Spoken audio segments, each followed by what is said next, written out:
So we'll go ahead and start off alphabetically. So we'll start off with Sherry Appleton. 3-minute intro. Well, thank you very much. First of all, I want to say you guys are great, because getting up at dark 30 is not my favorite thing to do. So I really appreciate the fact that you've come. That's so important. For those of you that don't know me, my name is Representative Sherry Appleton.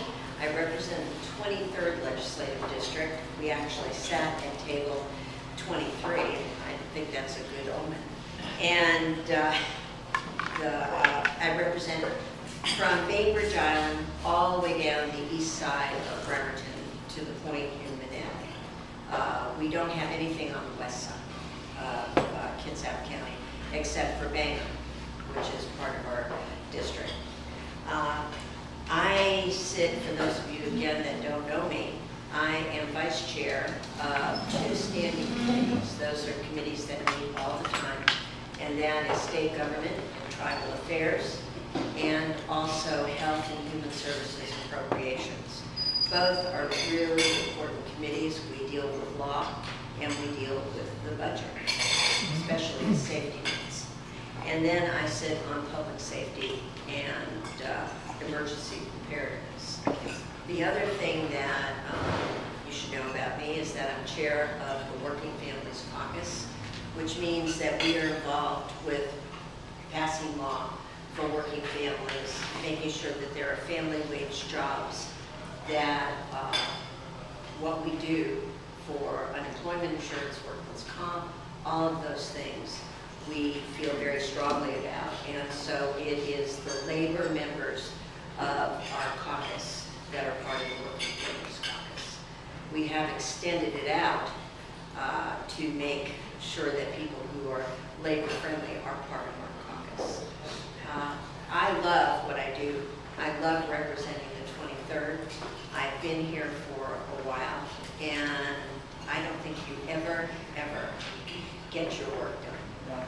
The work has to go on, and representing all the people in the 23rd is really very important to me. I've been very lucky that I got the national award 2 years ago about adult day health. I won the Senator John Hines Memorial Award for Adult Day Health. I won that nationally, and then I was also awarded it here in the state. I received Legislator of the Year award for my work with the Washington Department of Veterans Affairs, which was very important to me. And through the Criminal Defense Bar, I won an award called Champion of Justice. So thank you all for coming again. I don't know how you get up and do this, but I know you do it every time, and so thank you for coming. Hello, I'm glad to meet you. My name is Tony Stevens. I am a 20-year veteran of the United States Army Infantry. I have served in many leadership positions. About 19 of those 20 years were in leadership positions.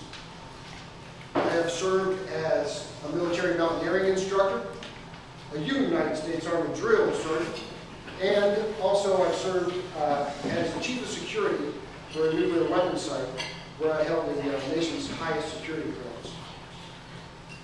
My sons went to war. Both of them came back wounded and completely disabled, one from Iraq and one from Afghanistan. I realized that this whole time I've been sitting in my recliner while they refused to surrender, and they insisted on bringing liberty to folks who didn't have it. I've been sitting in my recliner while our liberties have been slipping away. Now, how can I do that in the face of the sacrifice that they've made? And the sacrifice that people have made way before them, constantly, to provide for individual liberty.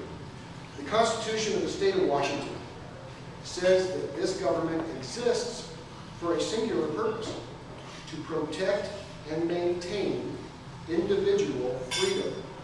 It doesn't exist to curtail your freedom, to regulate you, and to squeeze as much money out of you as possible. So that's why I'm in this race, to try to curtail this government, to bring back some of those regulations, increase freedom, because prosperity comes from freedom, comes from individual liberty. You can look at the history of the world and see that up until the beginning of the United States, we had come up with what? The wheel, the horse-drawn cart. The next 100 years blew the first 10,000 years out of the water. The Soviet Union had far more resources than we had and was not nearly as prosperous. The difference is individual freedom. The freedom to innovate, the freedom to start a business, the freedom to realize your dreams. And that's why I'm in this race. All right. So I've got quite a few questions, and there's no way we're going to make it through them all. But I'm going to try and categorize them and get everybody a good representation of different issues. So let's start off with Tony once again. What is your top priority to get our economy running again?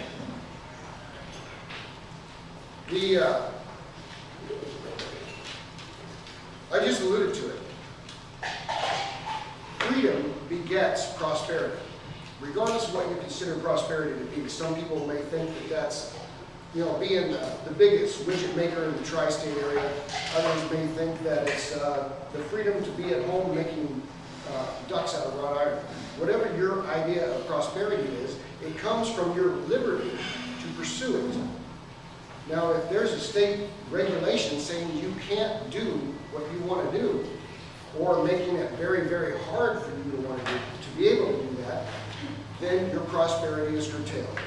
So getting regulations out of the way of business, because how many of us would have wanted to start a business and didn't? Was it because we were afraid to start a business? Afraid to compete? No, it's because we didn't want to go up against the morass of regulations that would stop us. So getting the government out of the way of people who want to build is the way to get things going. Well, my priorities are the health, safety, and welfare of the community and the state. And it's very easy to talk about regulation. But what regulations are we talking about? Are we going to think about E. coli, or dirty water, or children not getting immunizations?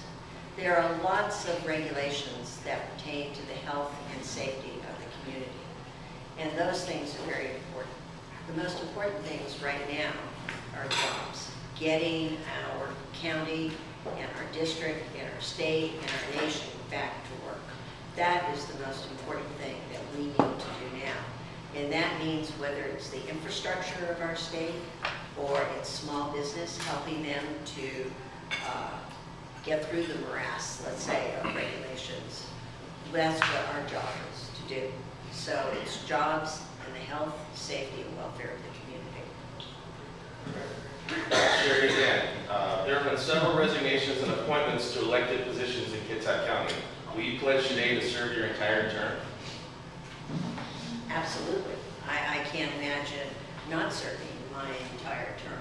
I think that people think it's just the Democrats who are, but we forget, if you go all the way back, that Bev Woods was appointed to take Karen Schmidt's place. It's on both sides, and but I will serve my term completely and fully. I have no comment. All right. So this one goes to Tony first. We're going to jump into some tax questions. What is your opinion of a state income tax? Very, very, very poor opinion of the state income tax. I always wondered why it was Washington was so insulated, partially from the economic horrors the rest of the states have gone through. And after some study, I realized it was because we don't have an income tax. The income tax was sold to us in 1913 as being this very, very teeny tiny tax on the incredibly mega wealthy. Well, we bought that bitter snake oil, and we've been suffering economic indigestion ever since. We do not need an income tax in the state of Washington. It would be a horrible thing. It's the worst tax you can do for the creation of business and the liberty of people. The only reason for an income tax is to fund a declining currency. We don't need to do that. We need to work with the tax system that we have and hopefully work on sales taxes. Well, as most of you know who have been in this room before, I do support an income tax. And the reason I do support an income tax is because we need a steady revenue stream. When an economy goes up and down, then the sales tax goes up and down, and we cannot support government as it is. The thing about an income tax that most people don't realize, and when everybody voted against the high wage earner income tax 2 years ago, is that we could get rid of the B&O tax completely. Now, to me, the B&O tax is the most regressive tax in the state. And by the way, we're the only state that has the B&O tax. So we could get rid of the B&O tax, we could get rid of the state's portion of the property tax, and we could have the sales tax, which means that new businesses would have a better start in this state if we had a personal income tax. Then we could have a corporate income tax. Thank you. Back to you again, Sherry. Entry-level job wages, high school wages, and server tip credits. The question is, how can you help small business? I think it's related to the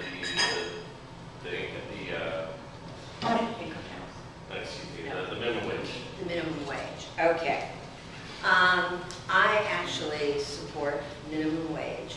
Tip credit, I don't support, I never will. It seems to me when somebody is waiting on you, just like the young woman who's waiting on you this morning, she shouldn't have to give part of her tips to the employer. And I think that she should make minimum wage. When I was first married and supported my daughter, I worked as a waitress, and I know how difficult it was. I made $3 a shift, and if it weren't for the tips that came in, you know, we could have starved to death. I believe that, you know, when people work, they should be rewarded. And that means that minimum wage, which in this state is only $9.05 an hour, a living wage is $17.28. So think about that. Thank you. Minimum wage is one of the cruelest, most cynical jokes you can play on someone who needs minimum wage. I have made minimum wage. You know where we shop? The grocery store, the gas station, and when we really, really wanted to splurge, a fast food joint. Where do the people that make minimum wage work? At those places. As soon as you raised up the minimum wage, you raise up the prices of those places. The person making minimum wage does not realize the increase in their lifestyle because of a raise in the minimum wage. What does go up? Taxes. The government gets more of the money. It's a bad idea. Plus, do we have a minimum price for bread? If I go to an employer, I say, I want to work and I want to make this much. And he says, well, I'll let you do this, but I'll only pay you that much. He wants to pay me as little as possible. I want to make as much as possible. Somewhere, we meet and make an agreement, or I go somewhere else. Very few people actually make the minimum wage. You sign on for the minimum wage, even at a fast food joint, and in a month you're making a nickel more. Minimum wage law is just a trick of politics and doesn't know any real good. Back to you again, Tony. This will be a tough one in 1 minute, but what are your top 3 priorities you want to accomplish when elected? The first thing I want to do is look at our budget.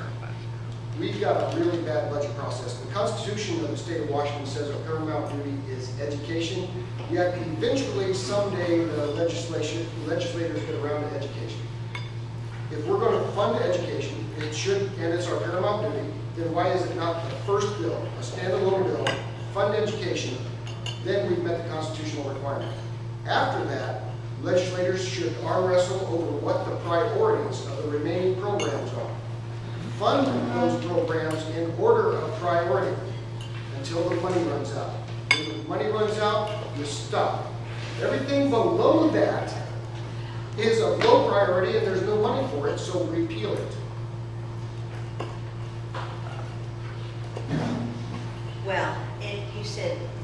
priorities as soon as you get Right. there. Well, for me, seniors are very, very important.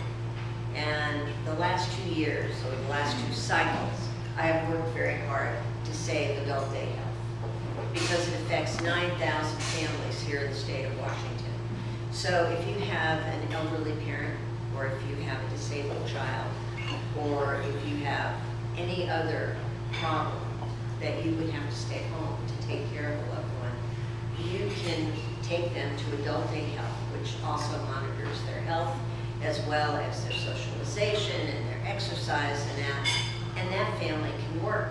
And that's what we're about, is jobs. So my priority would be, again, to make sure that adult day health does not get cut, that we cover every child in this state with health care, and that we create more jobs, because that is what we need to do to get our economies back. All right. So most of them have been pretty general questions. This one is directed directly to Representative Appleton. The last time, the two-thirds majority requirement to raise taxes is on the ballot. Kitsap voted over 64% for it. The question is, why have you refused to honor the will of the people? Well, I personally maybe haven't done that, but first of all, it's unconstitutional. And if you read our Constitution, you will find out that to pass bills, it only takes a simple majority, which is Article 2, Section 22 of the state constitution. To ratify constitutional amendments of the federal government, it only requires a simple majority. To excuse absent members under a call of the House is a simple majority. To impeach somebody is in the Constitution, Article 5, Section 1, a simple majority. To change any standing rule or order requires a simple majority. To constitute a quorum requires a simple majority. So, as you can see, in the Constitution, it says a simple majority. And sometimes the people aren't right. And the courts have to uphold what is right. What she read to you was a summary in the back of the legislative handbook. The actual words in the Constitution is, no bill shall become law unless on its final passage the vote be taken by the yeas and nays, the names of the members voting for and against the same be entered in the journal of each house, and a majority of the members elected to each house be recorded thereon and voting in its favor. It takes at least a majority to pass a bill. A two-thirds majority is at least a majority. This is to stop some 3 or 4 sneaky Republicans or Democrats from going into a lunch hour and passing a bill. It takes at least a majority. Two-thirds requirement meets that standard. It is not unconstitutional. And it is, to me, amazingly audacious and arrogant to take your own constituents to court and sue them for daring to have a voice in how they're represented.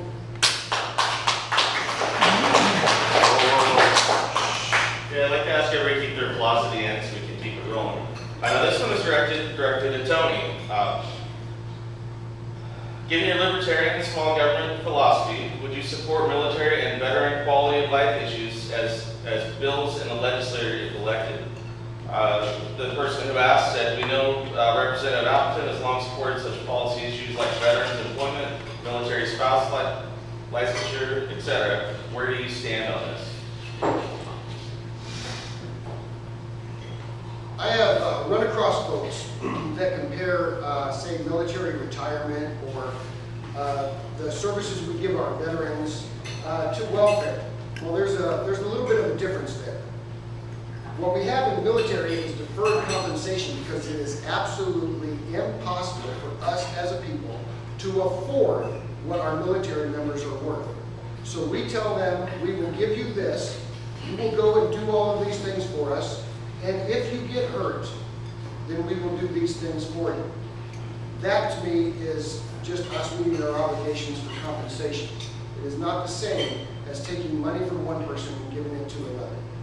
That being said, We need to make sure that we don't just pass programs for the sake of passing programs because it sounds really good if a program says the word veteran in the title. These folks need real help. They don't need to be imprisoned in some kind of system that won't let them out.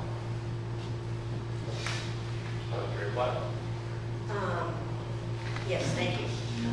Well, first of all, these young men and women who have gone to Iraq and Afghanistan, we have about 800 more troops or National Guard that will be coming home. And what happens is they separate from the service because they want out, and you can't blame them. But unfortunately, sometimes they still have problems. And when they separate from the service, then the State Department of Veterans Affairs takes over. And we work very hard to help veterans. We try passing laws that give them a preference in job hiring. We have a family resource day that the Department of Veterans Affairs does every month to help veterans find work, find help, all the resources to make them a healthy family once again. I think that's our obligation. And part of that obligation is that they have fought for us, and it is our obligation to give back to them. All right. This one's again for you, Sherry. What have you done or will do to bring jobs to Kitsap County?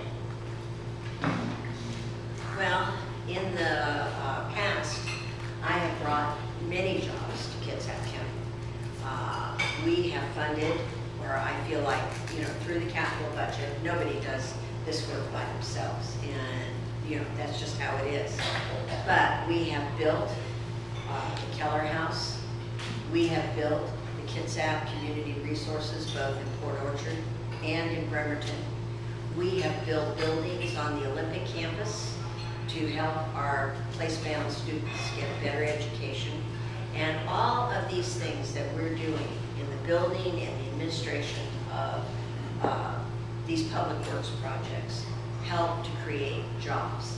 And when you create jobs and that money goes out into the economy, then of course it has ancillary advantages that, you can go into a grocery store, you can go to a shoe shop, or whatever. I have created quite a few jobs in my tenure, and we just created 18,000 new ones. The way you create a job is you create a business, and you end up with more work than you can do yourself, so you ask somebody else to do part of that work for money. You cannot create a job by taking money away from someone so they can't realize their dreams and then give it to some project. The only reason to build infrastructure, for say a road from hither to yon, is because you need a road from hither to yon, not to create a job.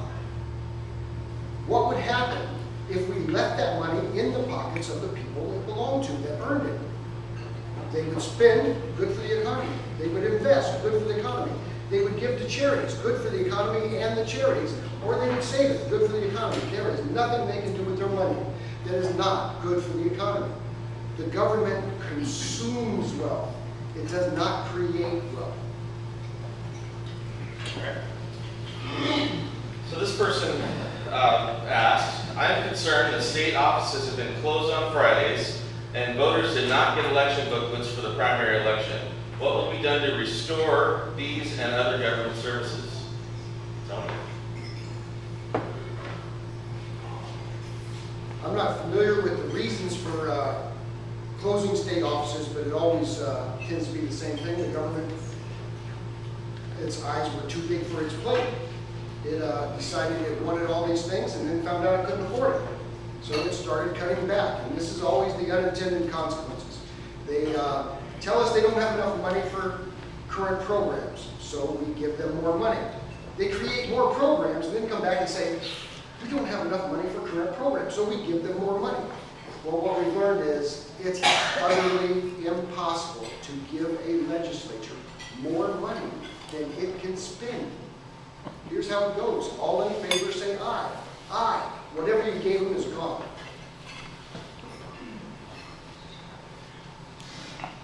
Oh. I was just a little confused there. first of all, as far as state offices go and being closed, everybody is trying to live with the sacrifice. And so state employees have been furloughed. Our LAs take 10 to 12 days of furlough a year. And remember, they have the same commitments that you have in paying their mortgage and making sure that their kids get to school and that. So a lot of the way of saving money has been to close certain offices. As far as the primary ballot that you were asking about, by not publishing at the state level, the primary ballot, it saved $1 million. Do I agree with that? No. I think voters need to be informed, and that's very important. We're very lucky here in Kitsap that we did publish a primary pamphlet. And I'm hoping that, yes, as we get better economically, that we will republish the primary pamphlet again. All right, this question states, unions are one of the last bastions for family wage jobs. What is your position on public service unions? Sure. Well, I happen to think that public service unions are pretty special. They do all the work that a lot of us don't want to do. When we have a terrible storm, who's out there on the roads? Those are our public service unions. When we have any kind of health problem, who goes out there? Our public service unions. Our teachers are public service unions, and they have our most important product, our children. I have such regard for public service unions because they are the ones who make government run, and they make government run well. And they don't get paid a lot of money to do it. And so I think all of us, when next time we see a flagger out in the street, ought to stop and say thank you very much for what you do. The same thing when you go into a hospital or you go into a school. You should be thanking those people for what they do. Well, I certainly thank the members of the government for the things they do. The fact that they belong to an organization that is a union doesn't increase my gratitude. The one problem with public service unions that we have in this state is the mandatory requirement that they belong to an organization. This is antithetical to a free society. A person should not be required to join an organization. And the federal or the state government should not be collecting their dues for them and making themselves, kind of puppets to a union. The other problem with the union is, I was a steward for the International Brotherhood of Electrical Workers, and people were not required to join our union. We actually, as stewards, had to go out and convince people that we were going to give them a service that was worthy of them joining and becoming members, and that we did not have the government taking their money out for them. The other problem is, you've got the same people on both sides of the negotiating table, and that fails. All right. This is a little bit more of a personal question. And we'll start with Tony. Do you mix your personal faith with your political responsibilities? And if so, how?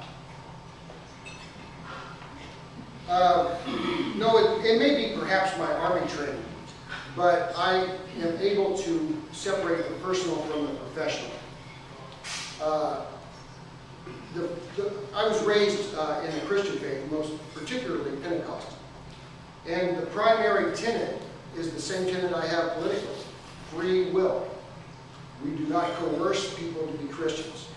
And this is the same attitude I have toward governance. Force should only be used to protect you from me and me from you. And we have surrendered to the federal government the protection from outside.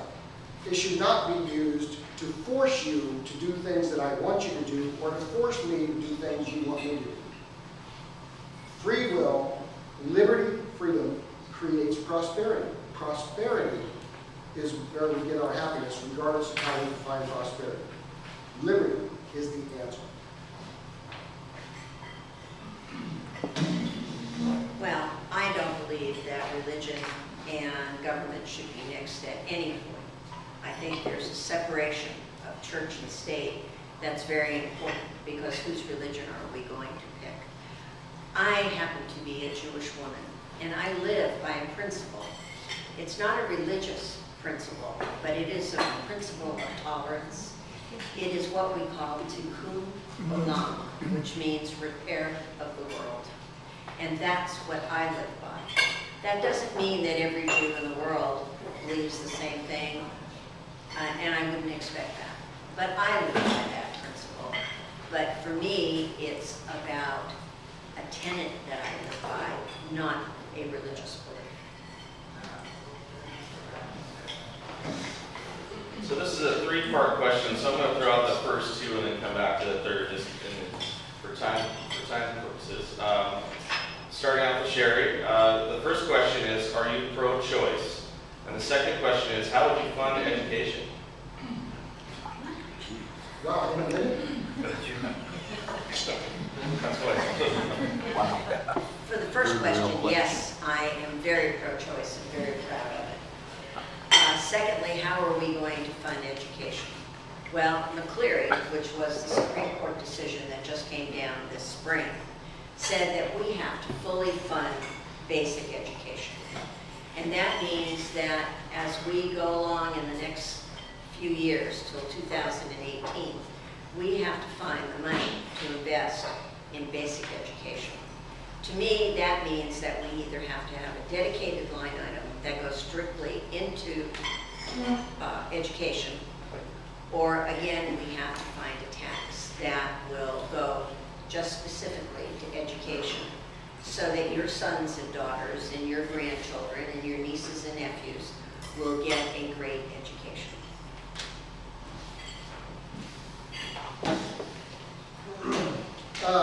Firstly, on the abortion question, it wasn't really a choice question, because we don't believe in choice when it comes to, for instance, where you send your child to school. The question is really about abortion. And this is a question that Washington is going to have to face. Right now, we got both extremes on that side of the question, hiding behind the skirts of Lady Justice because of the Roe versus Wade decision.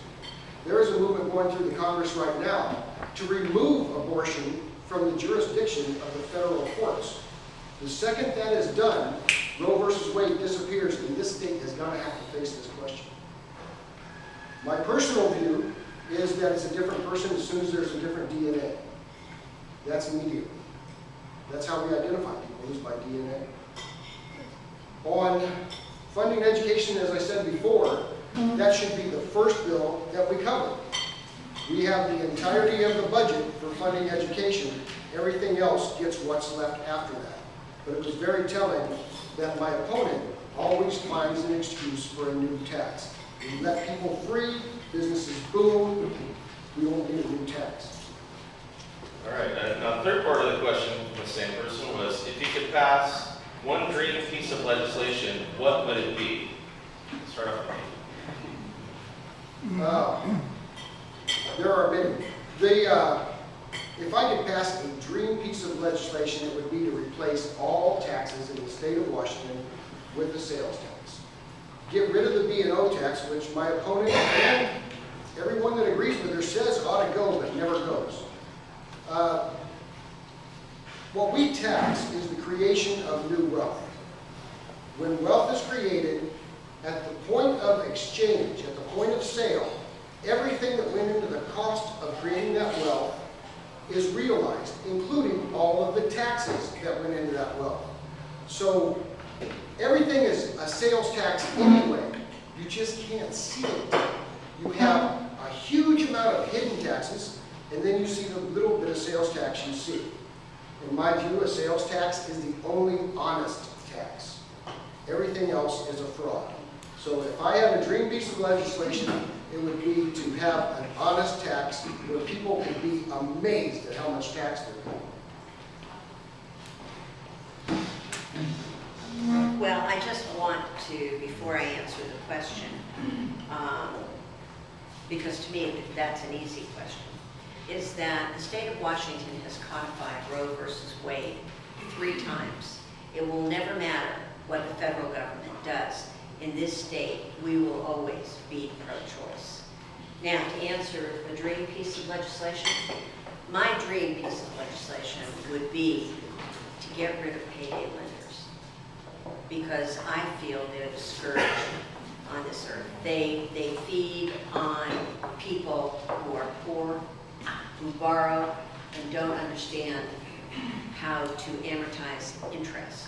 So they're paying right now in this state 347% for that short-term loan. I don't believe in it. I think it takes advantage of people and puts them in a cycle of debt, and I think that's something we need to get rid of. Back to you again, Sherry. Show us the money. What efficiencies will you work on to combine government agencies and work on refunds to us taxpayers? Well, first of all, we have combined agencies in the last 2 years. We combined the Department of Information Services into a mega agency that now does all of the IT information, all of that. That's under one department now. We took trade and economic development and I forget the other one, and put it into a Department of Commerce. There really isn't other agencies that we can all put together. As far as, the last part of the question. They want to know how you get refunds to taxpayers. You know, if we had an income tax, you could get a refund from the federal government, not the state government. Well, that's an excellent reason to have an income tax. You might get a little of it back. I would love to spend $1,000 hoping I'd get above that. As far as combining agencies, I like the idea of eliminating agencies. You are freer the closer you are to the part of government that's doing a job. I would push as many responsibilities and as much money down to the county and municipal level as possible, and then get rid of whole striations of administration between the county and the cities and the state level. There is a lot of shuffling of paperwork, occupying of cubicles that happens in government that is completely unnecessary. We think that one of the most efficient organizations in the world is the U.S. military. It isn't. It is a government operation that wastes money hand over fist. I would get rid of the Department of Ecology real quick. All it's doing is stealing property rights from people and destroying businesses. Liberty is the answer to almost every question. All right. Back to you again, Tony. Why are you the most qualified for this position? Oh, that's an easy one. 2/3 of the people of North Kitsap say no to an income tax, and I say no to an income tax. 2/3 of the people of North Kitsap say 2/3 majority raise taxes. I say 2/3 of the majority raise taxes. I didn't want the tax on pop and candy and canned meats. It was a morass to begin with, and it didn't work. And it took a referendum of the people in part of North Kitsap to overturn it. We wanted to end the monopoly of the state government over liquor sales. We had to fight our legislators to get that done. The reason I'm more qualified is because I happen to agree with the people of North Kitsap County. Well, I'd like to think that I'm more qualified because I have experience and I have knowledge. You know, it's easy to say that you're a constitutionalist and then say the Constitution is wrong.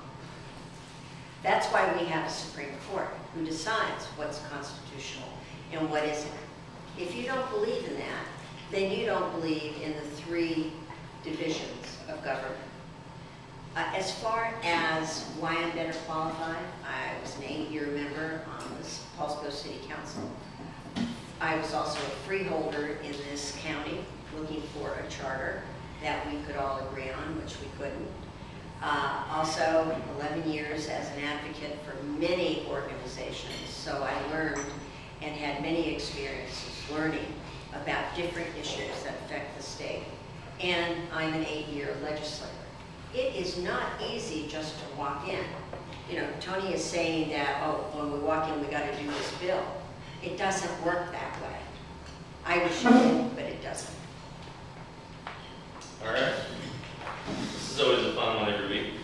So we'll start start off with you, Sherry. I'm sorry, what did you say? This is always a fun question every week. Oh. So how about saying what you like about your opponent? Well, you know, I don't know my opponent, so I can't tell you anything. I don't know his abilities, I don't know his skills. I actually don't know anything about him. So but I can tell you what I like about me. I'm honest. I have a lot of integrity. What you see is what you get. I work very hard for the citizens of the 23rd Legislative District, and I hope that they will return me once more to my office. Thank you. I have always been treated cordially and most graciously by my opponent. The people that I worked for worked with Sherry when she was the secretary for Westinghouse. And the engineers that I work with speak very, very highly of her. And I trust those folks. I'm sure that she's a fine person. I just happen to think she's wrong. And as far as disagreeing with the Constitution, I do not. If I do, I will push for an amendment to the Constitution. There's some amendments to our Constitution I think we need. But the Supreme Court has not made a decision on the 2/3 majority. So it's not this idea that I disagree with the Supreme Court is not a proper statement. They have not made a decision. All right. So back to Tony again. What is your top priority to get our economy running again? This sounds very much like the first question. Larry asked one. Yeah. Sorry. Okay, I've got one more then, and it's pretty much, it seems like it's pretty much been answered. In general, are you for or against more taxes?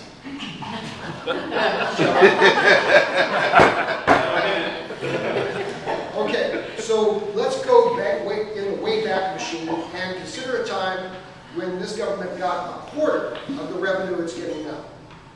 They came to us and said, we do not have enough money to fund current programs. So we gave them twice as much money. They went out and created some more programs. Then they came back and said, we do not have enough money to fund current programs. So we gave them twice as much money. And what are they doing right now? Coming back to us after creating a bunch of new programs saying, we do not have enough money to fund current programs. I'm here to tell you that if you gave this legislature or any legislature 10 times what we are giving them now, they would spend it all, create new programs, and come back the very next cycle and say, we don't have enough money to fund current programs, we need more money. We do not have a revenue problem. We've got a way out of control spending problem. Well, first of all, we haven't raised taxes in the legislature in the last 5 or 6 years. Now, that's just a given. We haven't done it. Tell me the question again, please. Yeah, are you for or against more taxes? Oh, I'm not for more taxes, but I am for the health and the safety and the welfare of the state. If that required more taxes, then I probably would be for it. But we haven't raised taxes, not any taxes in the last 5 years. And our budget has been cut by $12 billion out of $31 billion. So that shows that our levels of spending are back to 1987 if you amortize from what the dollar is worth now and to what it was worth then. So nobody that I know is for taxes, raising taxes. But what we are for is to make sure that the health of our state is good, that the health of our seniors are good, that communities are safe. And those things are very important to all of you and to me. That is part of living in a civilized society. All right, one more question, then we'll get to our closing. This one's to Sherry again. How would you fix the ferry system? The ferry system is a problem, and it will be for a long time. The problem is that it's part of our marine highway, and yet it is not treated like roads. I believe very strongly that it should be fully funded. The problem is we don't have the money to do that. We can't use money out of the 18th Amendment, which is the gas tax, because that's only for roads and bridges. But it's very cloudy in the Constitution whether car ferries are a road.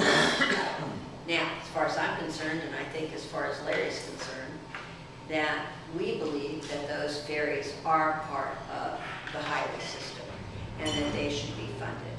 Right now, ferries are getting out of the range, the fares for normal, everyday people to use the ferries.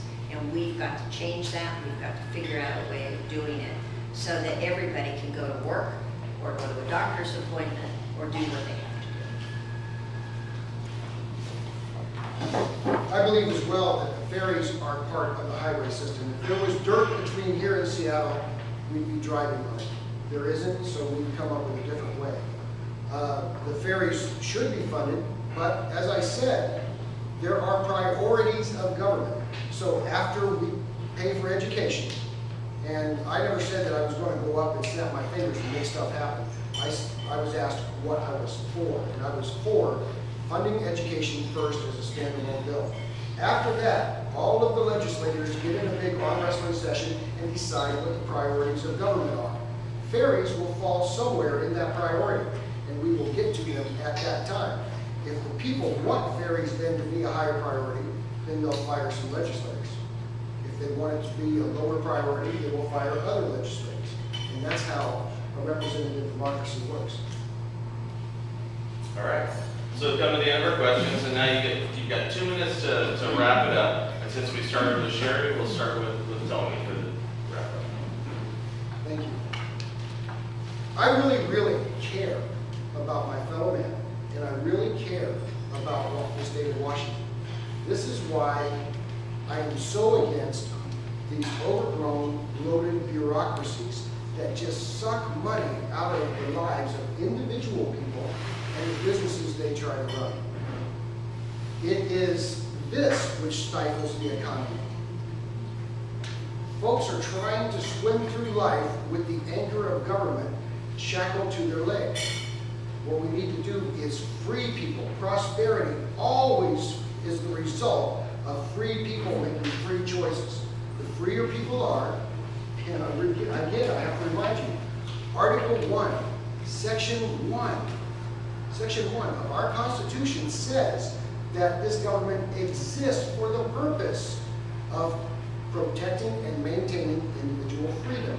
It does not exist for regulating people out of their freedom. Because our founders knew that freedom begets prosperity.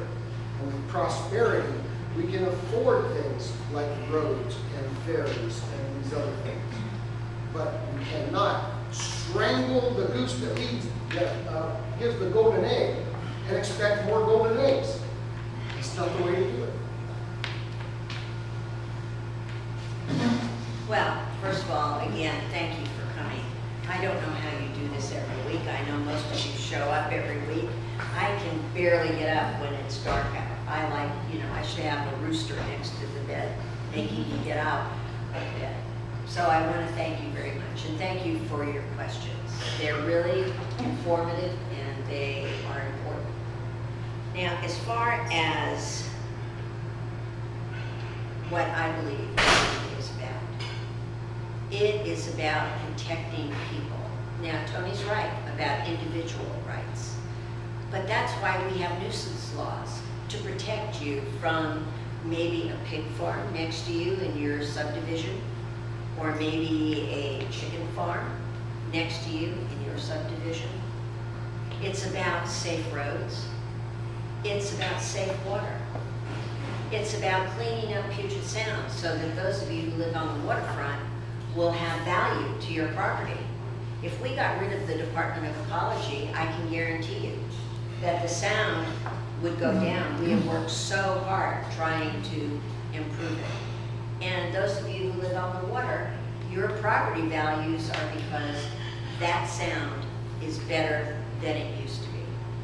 Those are what government does. Government comes in and tries to protect you, but also your neighbor. It isn't just one person it protects everybody. And that's why we have what we call nuisance laws, which are police powers that the federal government gave the state gives to counties, the counties give to cities. So I believe in good government. I don't believe that government should be out of control, but I believe in good government, and I believe that's what we down at the legislature try to do. It doesn't matter whether you believe the same thing I do, and it doesn't matter that the person across the aisle doesn't believe the same thing I do. What matters is that you represent the people in your district. Thank you. All right.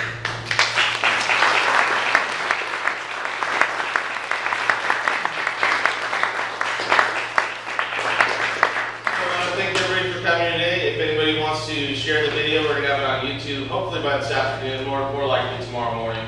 We'll also be on the Bremerton Chamber's Facebook page and on the Bremerton Chamber's website, so it is available for you to share. Frank, who do we have next week? Next week, August 28th, we have the Legislative District 26, State Representative Position 2, Doug Richards and Larry Sequist. All right. We'll see everybody next week. Thanks for coming.